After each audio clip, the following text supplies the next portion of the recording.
Shri Ram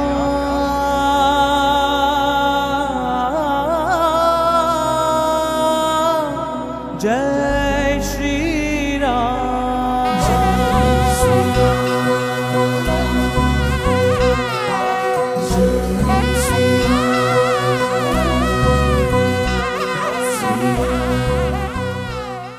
Raman ஆணையிட்டால் தான் உடலை கூட அவளால் விட முடியுமே தவிர தானாக ஒரு முடிவை எடுத்து உயிர் தியாகம் பண்ண முடியாது.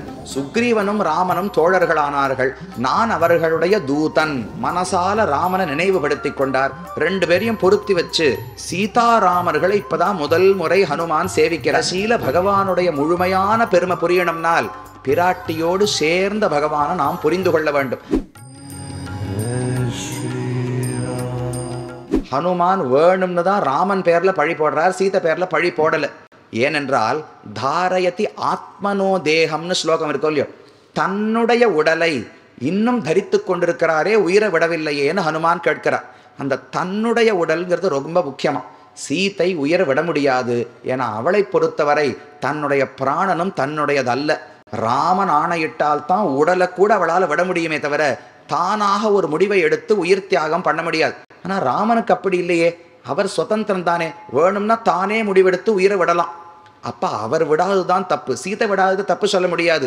ஏன்னா ராமனுடைய ஆணை இருந்தால்தான் அவர் எதையுமே செய்ய முடியுங்கிற நிஷ்டையில பரதந்திரையோடு இருக்கிறார்.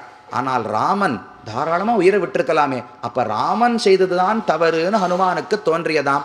அப்படி சீதையை சேவித்தாள். சீதையும் ராமனையும் மனக்கண்ணால சேர்த்து வச்சு பார்த்தாராம். சீதை கண்ணு முன்னாடி இருக்கா, மனசால ராமனை நினைவுபடுத்தி கொண்டார். ரெண்டு பேரையும் பொருத்தி வச்சு சீதாராமர்களை இப்பதான் முதல் முறை ஹனுமான் சேவிக்கிறார். துல்லியசீல வயோவிருத்தாம் துல்யாபிஜன லக்ஷணாம் ராகவோர்ஹதி வைதேகிம் தம் சேயம் அசிதேக்ஷணா. எவ்வளவு பொருத்தமா இருக்கு. வயசு, குலப்பிறப்பு, அவருடைய குணம், அவருடைய நடத்தை எல்லாமே சரியாக உள்ளது.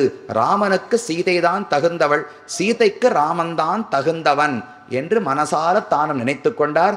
சீதையோடு பல நாழி பேசினார். பேசி முடித்து பெரிய வனம் இருந்தது, ஒரு தோட்டம் இருந்தது ராவணனுடையது. அதை துவம்சம் செய்தார். உடனே யுத்தத்துக்கு பலரும் வந்தார்கள்.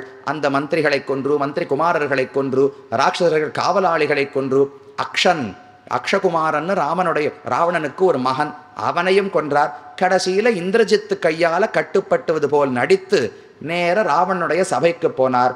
அங்க போன உடனே நீ யாருன்னு கேட்பாளோ இல்லையோ, சீதை ஹனுமான் இடத்துல கேட்கும் போது சுக்ரீவனும் ராமனும் தோழர்களானார்கள்.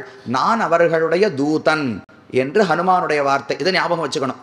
அடுத்தது ராவண பவனத்துக்கு போனாரோ இல்லையோ, ராவணன் கேட்கிறான். அப்ப தன்னை பத்தி சொல்லுகிறார். நான் யார் தெரியுமா? நான் ராமனுக்கு தாசன் என்று. அப்பதான் வார்த்தை மாறுறது. அது வரைக்கும் ஹனுமானுடைய வாயில தாசன்னு வார்த்தை வரல.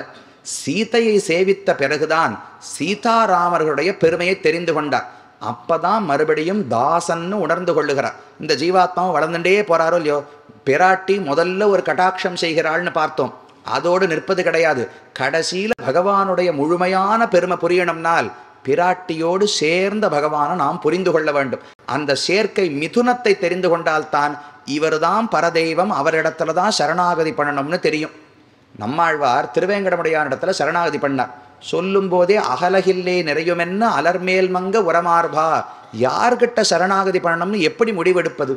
யாருக்கு நான் தாசனா இருக்கணும்னு எப்படி முடிவெடுப்பது? ஒரு பக்கம் பிரம்மா இருக்கார், சிவன் இருக்கார், விஷ்ணு இருக்கார், இந்திரன் இருக்கார், சந்திரன், குபேரன், வருணன், எத்தனை பேர் தேவர்கள் இருக்கா. இத்தனை பேரையும் வரிசையில் நிறுத்தி வைத்து இதுல யார் எனக்கு சுவாமின்னு இந்த ஜீவாத்மா தேர்ந்தெடுத்தாக வேண்டும். எப்படி தேர்ந்தெடுக்கிறது? பரம்பொருள் யார், உலகத்தை யாரு படைக்கிறார்கள், என்னை யார் ஆளுகிறார்கள் என்று தெரிந்தால்தானே அவருக்கு நான் தொண்டனா இருக்க முடியும். அது தெரியணும்னால் பிராட்டி யார் மார்பில் அமர்ந்திருக்கிறாளோ அவர்தான் பரம்பொருள்னு தான் தெரிஞ்சுக்க முடியுமா. யத் புரூபங்காக பிரமாணம் ஸ்திரச்சர ரச்சனா தாரதம்யே முராரேஹே வேதாந்தாஸ் தத்துவச்சிந்தாம் முரபிதுரசி யத் பாதச்சின்னை ஸ்தரந்தி என்று பராசர பட்டர் பாடுகிறார். வேதாந்தம் நம்ம போலேயே குழப்பத்தில் இருந்தான். யார் பரதேவதைனே தெரியலையே, யாருக்கு ஜீவாத்மாக்கள் அனைவரும் தாசர்கள், யாருக்கு கைங்கரியம் பண்ணணும்னு வேதத்துக்கு தெரியல. எல்லா தெய்வங்களையும் இப்படி வரிசையா நிற்க வச்சு ஒவ்வொருத்தருடைய மார்பா பார்த்துட்டே போச்சான்.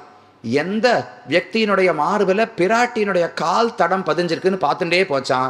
பெருமாளுடைய மார்பில் தான் இருந்தது. இவர் தான் பரதேவதைன்னு உடனே அறிவிச்சுடுத்தான். மேலும் இது போன்ற சிறப்பான நிகழ்ச்சிகளை காண இப்போவே லைக் பண்ணுங்க, ஷேர் பண்ணுங்க, மறக்காம சப்ஸ்கிரைப் பண்ணுங்க.